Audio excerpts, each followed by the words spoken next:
ದಕ್ಷಿಣ ಭಾರತದ ಐತಿಹಾಸಿಕ ಸ್ಥಳವಾದಂಥ ಶ್ರೀ ಮಾಲ್ತೇಶ್ ಮೈಲಾರಲಿಂಗ ಕಾರ್ಣಿಕೋತ್ಸವ ಇವತ್ತು ರಾಣೆಬೆನ್ನೂರು ತಾಲೂಕಿನ ದೇವರಗುಡ್ಡದಲ್ಲಿ ನಡೆಯಿತು.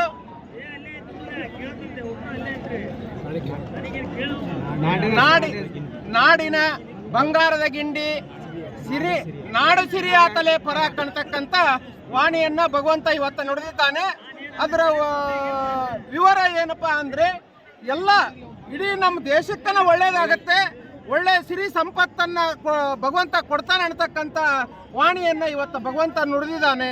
ಹಾಗಾಗಿ ನಾವೆಲ್ಲರೂ ಖುಷಿಯಿಂದ ಹೆಮ್ಮೆಯಿಂದ ನಾವು ಬದುಕಬೇಕಾಗತ್ತೆ. ಪ್ರತಿಯೊಬ್ಬರು ಕೂಡ ಏನಂದ್ರೆ ಒಳ್ಳೆ ವಾಣಿಯಾಗಿದೆ ಇದು. ಮತ್ತೆ ಯಾವುದೇ ಇದಕ್ಕಂತ ಅಲ್ಲ, ಇದರಲ್ಲಿ ರಾಜಕಾರಣ ಅದೇನು ಇನ್ವಾಲ್ವ್ ಆಗಿಲ್ಲ. ಪ್ರತಿಯೊಬ್ಬರಿಗೂ ಕೂಡ ಭಗವಂತ ಒಳ್ಳೇದ ಮಾಡ್ತಾನೆ ಅಂತಕ್ಕಂಥ ವಾಣಿಯನ್ನ ನೋಡಿದ್ದಾರೆ.